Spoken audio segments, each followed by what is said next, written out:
je propose une interruption de séance. Vous laissez la parole. Vous prenez un micro. Vous présentez. C'est la CFDT Bibus. Ça marche? Ouais. Bien, donc c'est le collectif CFDT Bibus.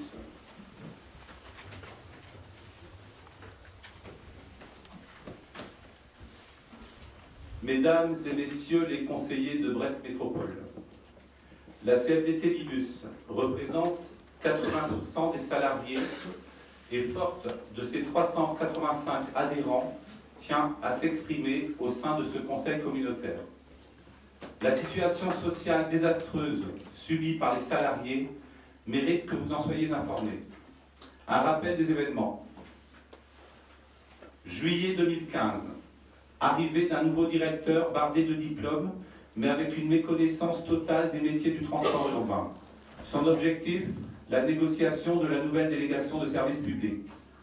Mai et juin 2016, première négociation annuelle obligatoire du nouveau directeur, avec à la clé un premier conflit qui n'aurait jamais dû voir le jour. Premier dérapage, pression insoutenable et illégale du directeur sur 20 nouveaux embauchés, terrorisés par les propos tenus et les menaces sur leurs emplois. Une instruction est d'ailleurs en cours auprès de l'inspection du travail. Deuxième dérapage, volonté de la direction de museler les instances CE et DP en ignorant les questions posées par les représentants du personnel. Troisième dérapage, tentative de personnalisation du conflit mettant en cause le délégué syndical et faisant passer la CFDT Bibus pour des jusqu'au-boutistes. En cours de conflit, pendant que notre directeur porte comme un trophée d'avoir réussi à mettre en place un service minimum, la CFDT œuvre pour trouver une solution et une porte de sortie de cette situation qui pénalise les Brestois, les salariés et l'entreprise. Les problèmes majeurs de sécurité rencontrés lors de la mise en service du téléphérique trouvent leur origine dans la non-communication avec les instances représentatives du personnel, notamment concernant l'organisation du travail. Dans sa communication, Keolis a décidé de masquer ses manquements en rejetant la responsabilité sur les élus CFDT Bibus. Aujourd'hui, la direction de Keolis Brest est sous tutelle et n'a plus aucun pouvoir de décision. Notre directeur a pris des mesures dont il n'est pas en capacité d'en assumer les conséquences. Sa décision unilatérale d'attribuer une augmentation à une petite partie de l'entreprise est vécue comme une injustice majeure qui va à l'encontre de la culture, de l'histoire et de la notion même de dialogue social propre à Bibus Brest. En parallèle à ces graves problèmes, viennent s'ajouter des erreurs importantes sur les salaires du personnel déjà fragilisés par la maladie. C'est bien la disparition du service paye de Brest et sa délocalisation à Rennes qui est à l'origine de ces dysfonctionnements. Au nom d'une productivité acharnée, l'humain n'est plus pris en compte. Le contrat catastrophique négocié en 2011 par M. Masson prévoit à fin 2018 une augmentation extravagante de clientèle de 70%. La CFDT Bibus l'avait dénoncé en son temps comme étant irréalisable, entraînant des dérives sociales. L'histoire nous donne raison. Au vu de ces dysfonctionnements rencontrés sur les autres réseaux gérés par Keolis, comme Angers et Lorient, pour ne citer que ces deux villes, nous vous posons deux questions. Quelles compétences a Keolis pour assurer la gestion d'un réseau de la taille de Brest? La deuxième interrogation des salariés, des Brestois, dont nous nous faisons le relais est la suivante. Quel est le degré de complicité supposée des élus de Brest Métropole et de M. Priand sur l'accompagnement de la faillite sociale au sein de l'entreprise Bibus? La CFDT Bibus est en mesure de lever le conflit dès lundi 20 mars, c'est-à-dire lundi prochain. La seule responsabilité du blocage actuel repose sur la direction. Dans le cas contraire, face à l'orgueil d'un directeur, des actions spectaculaires et innovantes pourraient voir le jour. Pour sa part, la CFDT a toujours discuté dans un esprit constructif pour faire vivre l'équité de traitement des salariés élément moteur de la richesse humaine de l'entreprise. Je vous remercie. Bien, je réouvre la séance. Est-ce qu'il y a des demandes de parole sur ce sujet, bien entendu? Oui, Stéphane, vous donne. Oui, merci Monsieur le Président, mes chers collègues. J'ai eu l'occasion d'intervenir ici même lors du dernier conseil de métropole. Et je tiens tout d'abord, pour ne pas être mal compris, à rappeler que les habitants et les élus sont très attachés au transport public et en particulier à celui de Bibus. Il n'y a qu'à voir la fréquentation des jeunes qui chaque matin prennent le bus pour aller au collège ou au lycée, celles et ceux qui vont au travail grâce à ce mode de transport, et leur attachement est à l'égard de la performance du réseau lui-même. Et loin de moi cette volonté de m'immiscer dans les relations entre la direction et les salariés et les représentants des syndicats, mais je crois qu'il est important que chacun aujourd'hui puisse se mettre autour de la table. Nous avons en tant qu'élus, et notamment les maires, je pense que je serai relayé par l'ensemble des maires de la métropole, un certain nombre d'habitants, d'usagers qui aujourd'hui sont excédés et souhaitent que les négociations, la discussion réelle, transparente, puissent avoir cours. Et je tenais à passer ce message, à faire en sorte que les élus que nous sommes puissions demain, avec l'ensemble des responsabilités que nous avons, faire en sorte que la sécurité, notamment des plus jeunes, comme j'ai pu le dire, puisse être assurée, parce que nous avons notamment à Gouelou des jeunes qui se retrouvent le matin seuls, parce qu'ils n'ont pas de bus à disposition, et je trouve cela particulièrement inquiétant, et je demande à ce que les négociations puissent avoir cours et les discussions se faire dans la plus grande tranquillité, la plus grande transparence. Merci. Oui, Premier, oui. Oui, Monsieur le Président. Quelques mots pour vous dire que nous partageons les propos de M. Roudot. Nous sommes préoccupés, nous, le Rassemblement Progresse, par ce conflit social chez Bibus. Un conflit qui entraîne une grève, donc qui a des conséquences importantes pour les Brestois, qui comptent sur les transports en commun pour se déplacer au quotidien. Brest Métropole a délégué le service public de transport en commun à Bibus, mais elle en reste néanmoins la responsable. Donc je crois que c'est votre rôle d'agir pour que, comme le disait notre collègue Stéphane Roudot, il y ait vraiment un dialogue constructif, effectif et suivi, et pour que se dessine une sortie de crise rapidement. Je crois par ailleurs qu'il faut exiger que les représentants nationaux de Keolis, qui est la maison mère de Bibus, s'engagent pleinement dans le processus de sortie de crise. Il faut probablement demander une date de fin de crise et que Keolis s'engage sur cette date et s'engage sur les moyens à mettre en œuvre pour respecter cette date. Je vous remercie de votre attention. Merci. D'autres demandes de parole sur le sujet? Oui, Madame Codouati. Oui, donc, Monsieur le Président, chers collègues, donc, depuis le mois de décembre, les usagers, les commerçants subissent le conflit qui règne chez Bibus.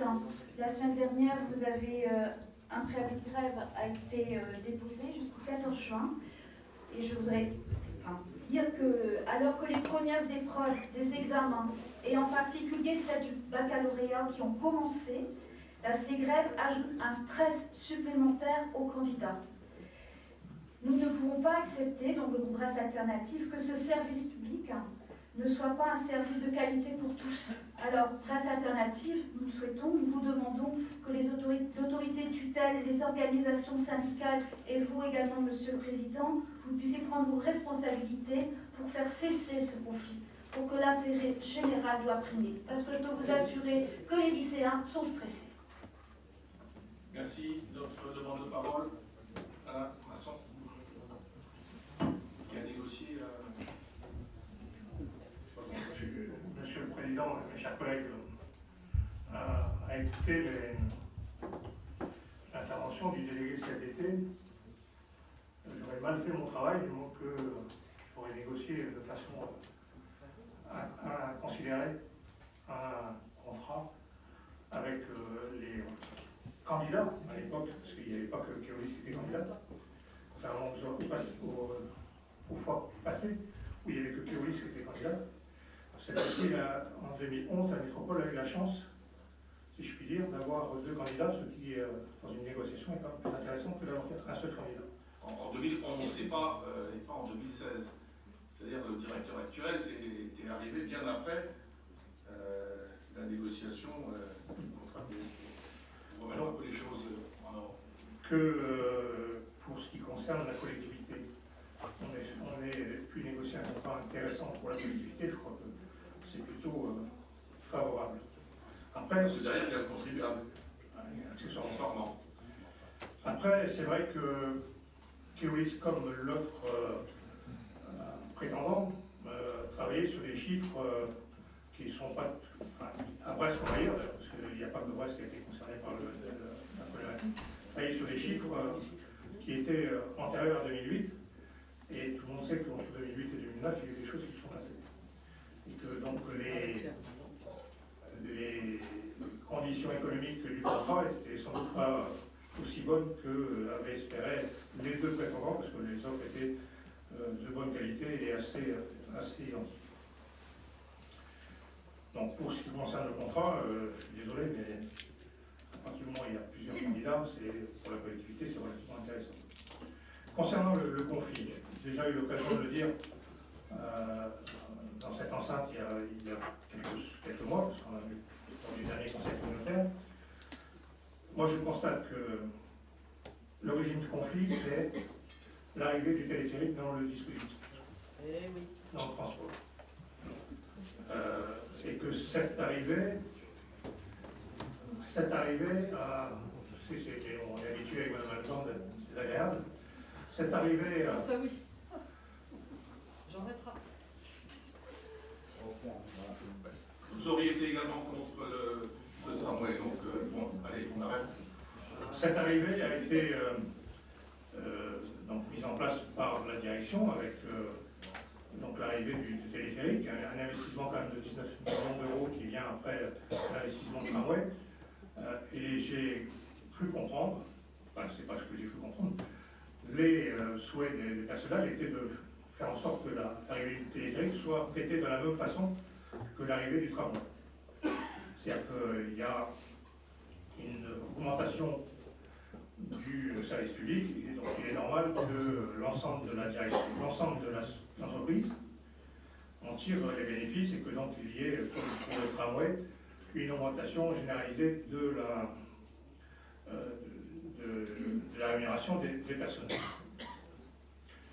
Autant sur le tramway, on peut comprendre que l'ensemble de l'entreprise était concerné, puisqu'on est passé d'un réseau de bus à un réseau de bus tramway avec donc l'implication des chauffeurs, l'implication de l'ensemble du garage, l'implication de tout ce qui est intendant, si je puis dire.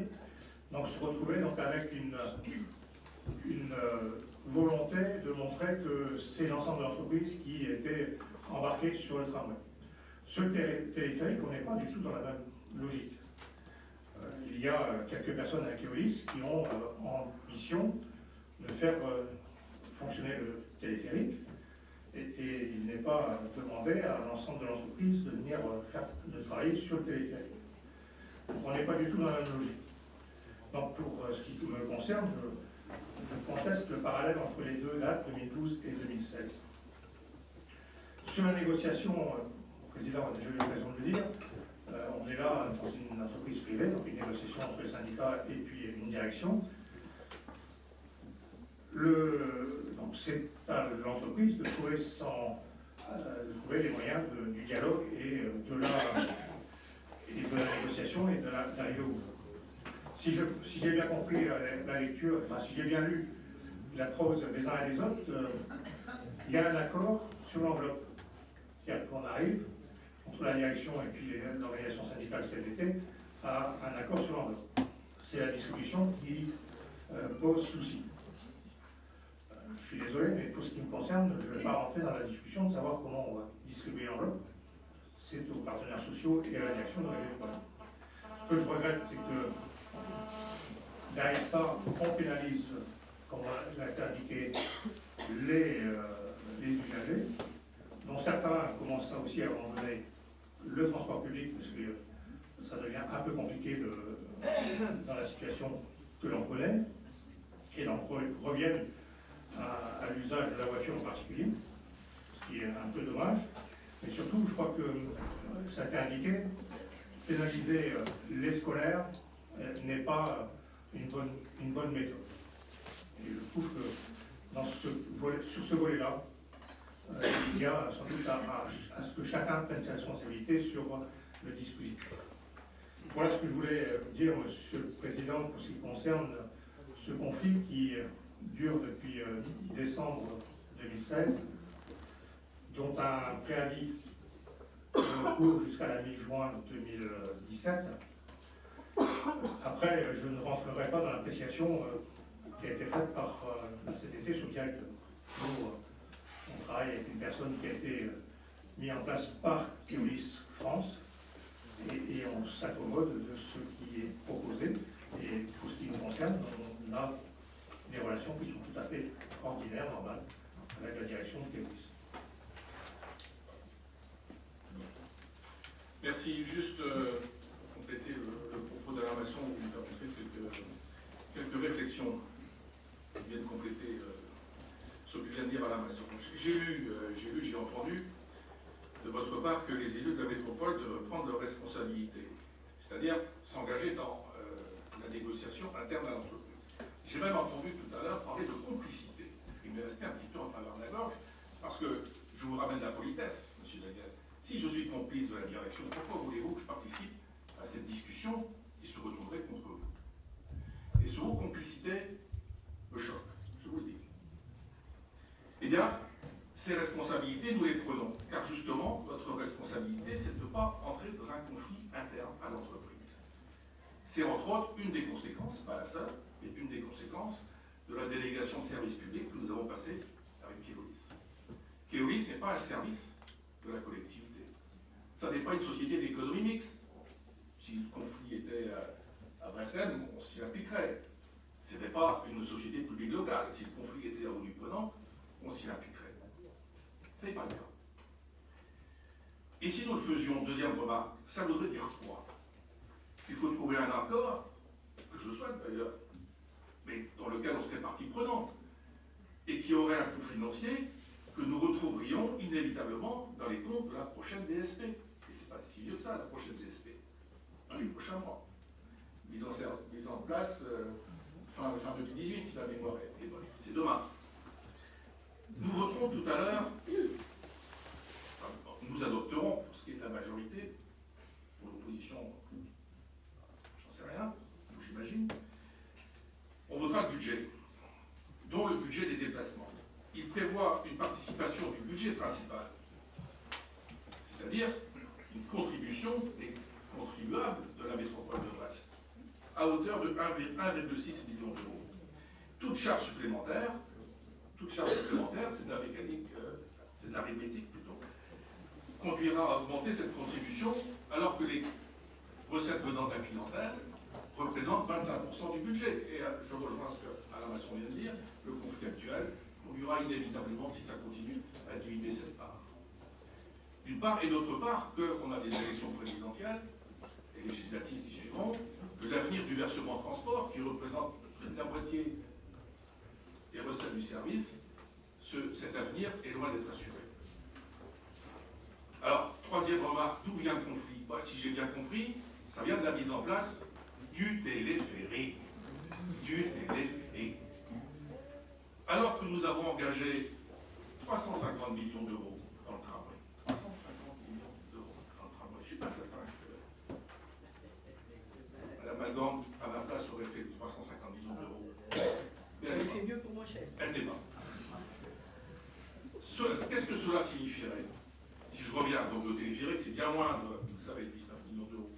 Mais ça signifierait que lorsque la collectivité investit dans le transport public, pour nos usagers, cela se traduirait par des conflits dans l'entreprise gestionnaire et des perturbations dans le fonctionnement du service public. C'est ça que ça veut dire. C'est ça le message qui est adressé. Chaque fois qu'on investit dans ce type d'équipement, eh bien ça se traduit par ce type de conflit. Et cela, Stéphane Vaudot l'a dit, au détriment des plus fragiles d'entre nous, des plus jeunes, ceux qui n'ont pas leur permis de conduire, ou des plus âgés, qui parfois ne l'ont plus, et qui qui n'ont pas d'autres moyens de déplacement que ceux que nous mettons en place. Dernière remarque, le droit de grève est un droit constitutionnel que je respecte. Mais les grands principes du service public, et notamment de sa continuité, le sont aussi. Voilà ce que je voulais vous dire. Merci. Bien, je vous propose de passer à l'ordre du jour. Monsieur Hervé, allez-y. Je suis arrivé en démocrate. À la bonne heure. Monsieur le Président, vous venez de dire que la collectivité n'a pas la responsabilité, n'a pas le pouvoir, la prérogative d'intervenir dans le conflit. Bibus est une entreprise privée, certes, mais qui a la délégation d'un service public. Et j'ai le contrat de délégation de service public, Monsieur le Président, sur les yeux, et je lis à l'article 40, qui concerne l'exercice du contrôle par l'autorité organisatrice, que l'autorité organisatrice peut organiser le contrôle comme elle l'entend, et le contrôle comprend notamment le pouvoir de prendre toutes les mesures prévues par le présent contrat lorsque le délégataire ne se conforme pas aux obligations stipulées à sa charge. Si l'on considère que la grève aujourd'hui provoque des perturbations qui ne permettent pas au délégataire de se conformer aux obligations qui sont stipulées à sa charge, à ce moment-là, vous devez intervenir. Vous pouvez... Mais c'est pas ça qu'il m'a demandé, hein. Monsieur Hervé, c'est pas ça qu'il m'a demandé. Il m'a demandé d'intervenir pour être en gros l'intermédiaire sur un conflit salarial. Mais après, pour que les salariés de l'IBUS vous entendent, donc ce que vous souhaitez, c'est que je casse le grève. Pas du tout. Ça, les choses sont claires. Hein. Il faut simplement que vous ayez des garanties sur la qualité du dialogue entre la direction et les salariés de police, et sur la volonté des deux parties d'aboutir prochainement. C'est ça votre responsabilité. Si vous aviez écouté Alain Masson, Alain Masson a dit qu'il y avait un accord dans l'entreprise sur l'enveloppe à répartir. La seule difficulté, c'est comment on la répartit. C'est quand même pas à nous de le faire, excusez-moi de vous le dire. Ou alors vous dites qu'on revient en régie directe. Peut-être. Bon, peut-être. Bien, je vous propose d'arrêter là et de passer à l'ordre du jour. Merci.